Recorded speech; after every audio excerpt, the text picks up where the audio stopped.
I'm going to talk about a practical reality. The practical reality is based on one statement from Sanskrit. Yad Bhavam Tad Bhavati, which means you become as you think.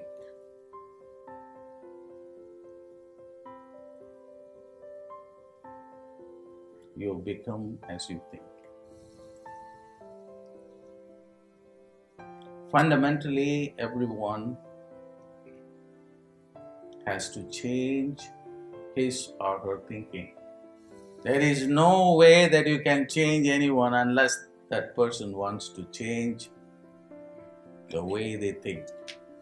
The individual also has to take care of one's thought process. There are millions of thoughts that pass through the mind. Do we need them all? No. And what are the thoughts like? Most of them are based on fear, anxiety, insecurity. Most of the thoughts are about how am I going to survive in this world? Is my money situation going to be all right? Is my relationship going to be intact? Is my health going to be okay?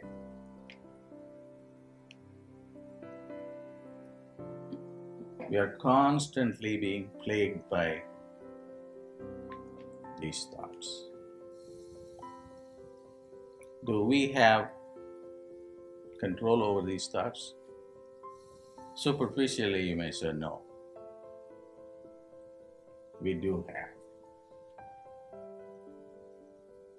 We have to become conscious, step outside. We have to step outside of this process. We are not just victims to our thoughts.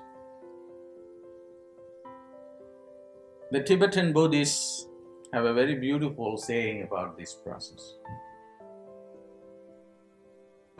They say that thoughts are our guests. They check in and check out. You are the host.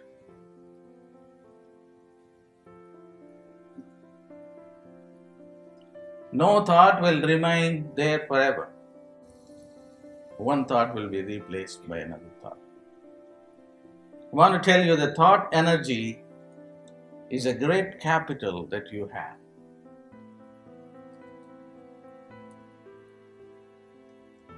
There is nothing that you cannot accomplish with this thought. Yad Bhavam Tad Bhavati. You become as you think. Bhava is, as soon as you think a thought, it becomes an existence outside as well. That's the real Sanskrit meaning. Because in Sanskrit there is a way of relating the psychological reality with the physical reality outside. So as soon as you think a thought, you also bring that into physical reality.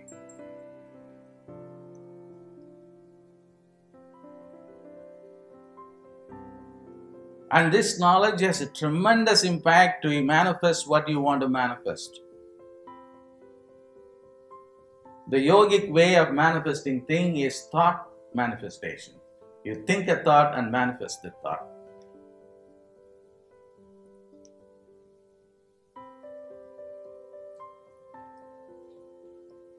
And you do it very, very easily. A man came to the Buddha and asked Buddha, if there is a God.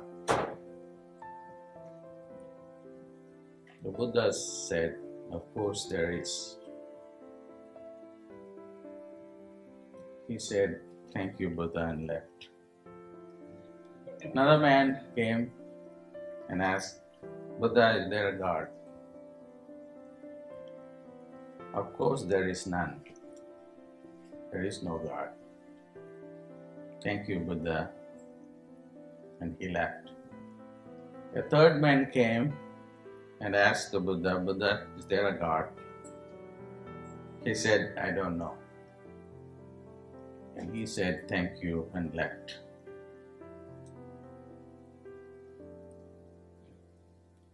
The chief disciple of the Buddha, who listened to all the three answers,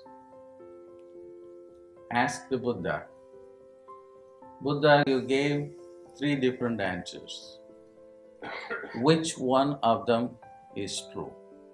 Because I'm confused.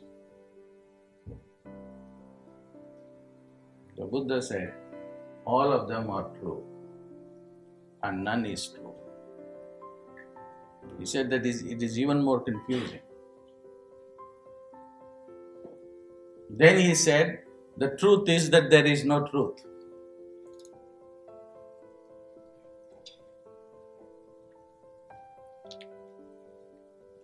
He explained, for the first man, he was absolutely convinced that there was God. There was no point in arguing with him.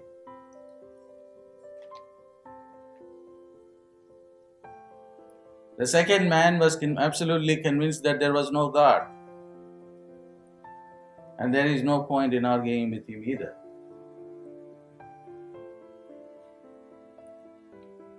And the third man was a skeptic. And there is no point in arguing with him as well. So I agreed with him, saying that I don't know. That's why I said all of them are true. For the first man who believed that the God exists, it was his truth. For the second man who believed that there was no God, that was his truth. And the third man who was a skeptic, and that was his truth. That's why I said all of them are true. And then I said none is true. Because the truth is that there is no truth.